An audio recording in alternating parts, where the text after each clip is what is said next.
Hello, so today we're going to be talking about the cars me and Nikita have owned in the past. Just a bit of a vlog and a filler video so you know more about us and the team manager. So, I mean, I've got quite a long list. Nikita not so much. Nope. I mean, I've been driving longer than you, but you're older than me. Strange, that, isn't it? But we'll start off. So, obviously I did my racing stuff. I'm going to start off by the age of 15. So I had a go-kart, which was a TKM F100, quite quick. Obviously I'm going to chuck some photos in throughout the video for both our cars. So yeah, starting the go-kart. And then I moved on to a Kawasaki KX125, that's a motorbike. Had that for a bit of it's sort of like a motocross bike. I didn't do much of it, couldn't really get the hang of it. And then I went on to my road stuff. So from the age of 16, I had a Aprilia RS50, but big bore on it, 80cc I think it was. But yeah, we'll say that wasn't on the road. Wink, wink, nudge, nudge. Then we had the micro rally car. So that's where it all started. I started doing autosols in the car, VCAs, stuff like that, stage rallying, and that's where it finished off. Then move on to the first road car I had, which was a 1.6 MX5. Brilliant car if you know how to drive. Although I wouldn't suggest it for your first car. Insurance cost me about 595 quid for a month. So anyway, that ended up going, and I got a Fiesta ST line before they was absolutely everywhere. I'm sure Nikita has something to say about that car because they seem to have a bit of a following at the minute for all the young idiots. Well, new courses, isn't it? And new Corsa, yeah. Luckily I've never had a Corsa. Then I had a Nissan S13. Everyone loves them. My mate drove it for a bit. Ended up sending a rod out of the side of the engine. I then put a load of money into it. Built it back again to get outside of the mate's house who blew it up the first time. And a massive puff of white smoke. I missed a dowel when I was rebuilding the engine. So it's quite comical. We drove it 11 miles and it broke down outside of his house. Yeah. Then I had an auto grass buggy back into racing again. So we built that with a red top engine in it. And yeah, I finished building that. And as soon as I finished building that, didn't race it, I sold it. Fell out with that partner at the time. And thank God I'm not with her. Then I had a 1.8 MX5 back into the MX5s. You're going to see this repeating throughout this list. That sort of got turned into a drift car. I did have, what is it? Did have Low Origins take a picture at Japfest with his head in the arch before I changed the wheels. Yeah, it wasn't low enough. Then we had a BMW 3 Series 1.8. I really don't like my BMWs, and again I ended up owning another one. We'll move on to that. So then we started off our first Subaru for me, myself personally. That was a Impreza Classic, naturally aspirated. We know what happened to that car if you watched the last video. Some old deer smashed into it when it was parked up. And then after that, insurance and everything sorted out. Well, I fought it for 2 years. I had the Subaru Impreza Turbo, which is now a rally car, but it was a road car before we made it into a rally car. And hopefully you're following that build series on the channel. If you're not, here's your chance to give us a little subscribe and watch the rest of the videos. So in the meantime, where I couldn't drive that Subaru, I had the slammed Micra. This was a Micra that ended up giving me 3 points on my licence. And it was for ball tyres because it was rubbing because it was too low. I mean, you can never have too low, can you? Well. Oh. We then had a Toyota Glanza that was heading towards a nicer type of cars. Probably wish I never sold it, but I sold that to get my Cosworth replica. This thing was nice, I was going to make it mint, but I blew the gearbox up on it. And now I'm kicking myself and I want another one. So hopefully that'll come in the future. As long as I don't get my head kicked in.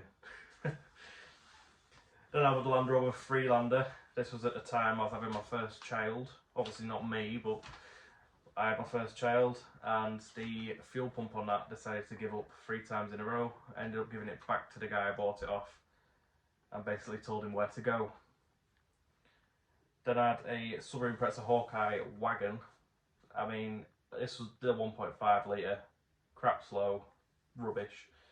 But yeah, it did for the time when I had my daughter. It got us from A to B and stuff like that, and it was still looked cool, didn't go anywhere though. And after that I had the Mitsubishi Shogun. This thing was lifted, mad mud tyres, everything like that. It was really cool. And that's about the time Nikita met me. So if you want to go through what car you had first, when we could have met each other, possibly, which was quite scary, and then what you had when we met me. Well, I got a Nissan Micra K11 in 2019. It was the last model because it was made in November. Got that for 300 quid. Well, nowadays, yeah, that's not quite the. You can't do that now, can you? No. They've gone up in price because all the boy racers want them. Well, that and they're actually getting quite rare now. Yeah. Because those boy racers are killing them. I think Micras aren't as bad as what everyone thinks, to be fair. No. Everyone used to call my granny's car when I had my first rally car. Used to have the Mick took out of me, to be fair, but they're quite cool now, aren't they? I call them a TARDIS. Because trust me, you can fit a lot in a Micra. I had that with a black box. And insurance wise, even that was 200 quid. That was a month. Then A month of hell. I know, literally I had to work 3 days a week for that. And then I had that for about a year and a half. Did some stuff to it, and then I was on the motorway, went past a truck, and a massive stone hit my passenger side window, which cracked it severely. So stupid me thought, no, I won't pay for a new window. I'll just get a silver MX-5 Mark II. I mean, that's the car you met me in, isn't it? Yeah. And the car I ended up doing a hell of a lot of work on. Which was utterly pointless, because it was the ECU that gave up at the end. Yeah. Yeah, I took the car out one night. This is the MX-5 she had. I'll put a picture in again. And yeah, we put some arches on it. She was going to try and make it look cool, so she could keep it for a while. I ended up taking it out one night, and the ECU just fried on me. Wouldn't start. Well, it turn over to it. Wouldn't do anything. And I've actually got a funny video where that car was being towed home by another MX-5. I'll see if I can find a video, put it in. It's quite a funny story. But when you was with me, we ended up getting the Skoda Octavia BRS, didn't we? Whilst I had a Honda CBR 650R as well, motorbike, and I had another MX-5, which is when I met her, when she had her MX-5. MX-5 friends! Yeah, so I trucked them in quickly. The MX-5 was cool, made it like a drift car. Loved its bits, but didn't get to use it because I was in between jobs and chopping changes here, there, and everywhere. So I didn't get to use it, but that was a good car, wasn't it? It was fun. And then, but yeah, Skoda Octavia VRS. This thing had, the engine was played with. It had a hybrid KO4 on it, and that thing was rappy, wasn't it? It was a good family car, that. Ridiculous. Oh, what, didn't it have the seats of like an Audi somewhere? Yeah, it had Audi. Oh, I can't remember. Was it S? No, I'm thinking of something else. That's It was some fancy Audi seats, full leather. It was a nice car. I mean, it polished up well. We went to a few shows, and it was nice, to be fair. And that it shifted. It annoyed the neighbours, and it wasn't even that low. So did the fuel gauge. Oh, it annoyed us with the fuel gauge, yeah. But yeah, that it had one of them pop and bag maps on it, and because we fell out with the neighbours at the time, we enjoyed coming down the street and just letting go of the pedal. Yeah. sounded like a proper Fiesta boy. God. We then had we swapped that for a Subaru Impreza Blob-Eye naturally aspirated. So this was Nikita's first Subaru. So what did you think for your first Subaru? It was good apart from, I think, the first time I drove it, I freaked out over the gear. You know, like how it changed. Or was it short shifter? Yeah, so we put a short shifter in it. So it was a very small throw like we have in the rally car. That just threw me off. Yeah, she couldn't get the hang of it. It was first, fourth, fifth. Oh, what am I doing? I don't know, no. Once you got the hang of it though, it was nice, wasn't it? Yeah, it was alright. But obviously being non-turbo, you didn't really think much of it, did you? It was still good. No. We got rid of that for a BMW 5 Series. Why we got another BMW? Why I got another BMW after what I knew? I don't know. I mean, yes, it was a nice car, plushy leather seats. It was comfortable. It just it wasn't us. Yeah. It really wasn't us. Wood under the dashboard, which is cool if it's classic, but it was an E39, so yeah, it looked well. It didn't suit us. We're used to going fast and looking like hooligans. Weren't it automatic? No, that was manual, that, yeah. I thought it was automatic. No. Then I had a Land Rover TD5. This was cool. This proper off-roader. This put my old Shogun to shame. But again, it ended up having issues, rust, Fuel pump. being a Land Rover, fuel issues. Yeah, it was a nightmare, and it had an alarm issue as well. We had 2 air horns on it. I'm sure you've got a story about this one, haven't you, with the alarm? You put them on. I put them on, yeah. But what was your story? I think I was at home. I can't remember. Was I pregnant? I think you was pregnant at the time. No, yeah, I was. And I just heard this almighty air horn sound going, just constantly on. And I was like, who was that? And then I realised, I was like, oh God. How did I turn it off? Did I have to keep unlocking it and locking it, or what? I think you rang me at work and I couldn't hear you. But it was constantly going off. I could hear it over the phone. And it just echoed through the entire street, the village. They made a post about it, whinging and... Oh, we're very, very light around here. But we've moved since then, which is the main thing. Well, round the corner. Yeah. But anyway, we swapped that. Where did we swap it? No, I sold the TD5 and I got another classic Impreza wagon turbo. So it was silver originally. And it had a lot of work, some welding all over the place, to be fair. Pretty much fully rebuilt that. Yeah, we drove it for a couple of months and it spent a couple of months in the unit. And I got a full respray, STI bits, and it looked mint, yeah. And then I came to the point of, right, we need to get on with the rally car properly. We need to hammer it off and we need to get out on stages. So this is where you guys was introduced to us and we started pushing the car a lot more. Obviously we've got a bigger team now. We're just pushing to get it done and be out on stages. So we swapped that. Yeah, we swapped the Subaru. Here's a punchline. For a Mercedes Sprinter van. I probably should have been owed some money when I swapped that vehicle because I didn't realise how much I was probably losing. Or drunk.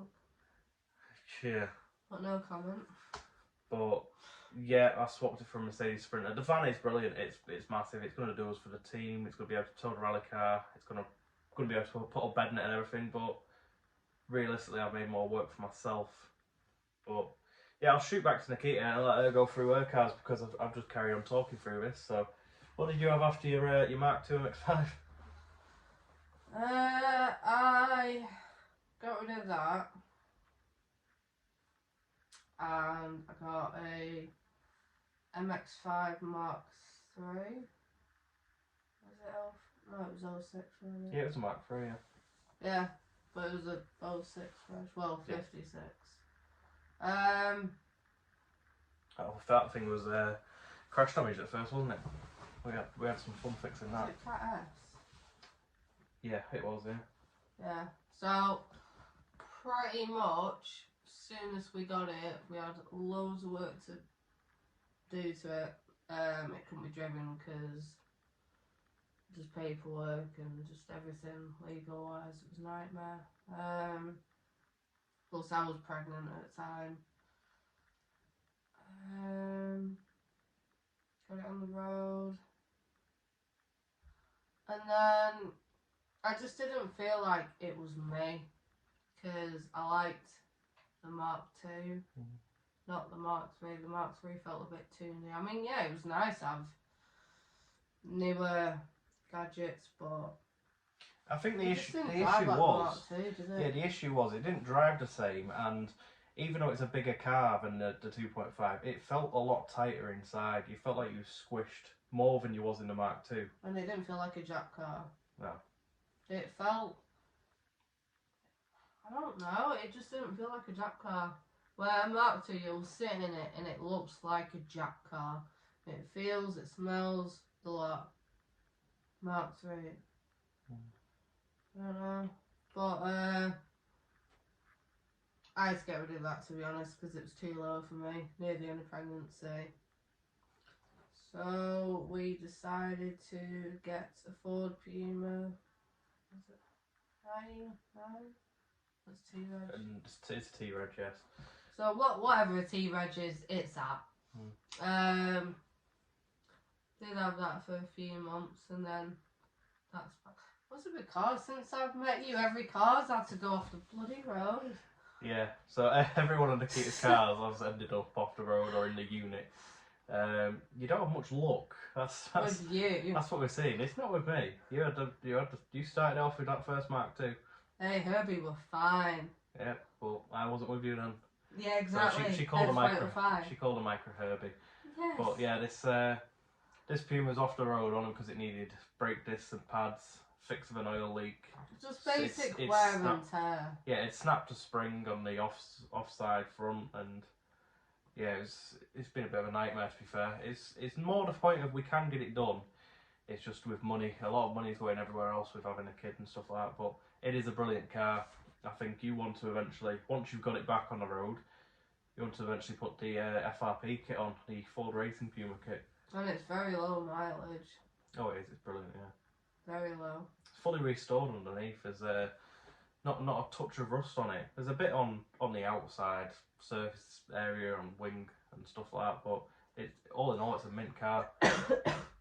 Considering these Pumas rust a lot on the rear sills, it's mint. It's immaculate for a Ford. I remember it is inside too. But anyway, thanks for watching this video, guys. I know it has been a bit of a drag, but you know a bit more about us now, and I'm sure you'll see us again with Nikita being the team manager, obviously. So don't forget to give us a like if you like the video. Give us a comment for any feedback or any questions about anything. And yeah, give us a subscribe so you can see what's coming up in the future. Thanks for watching.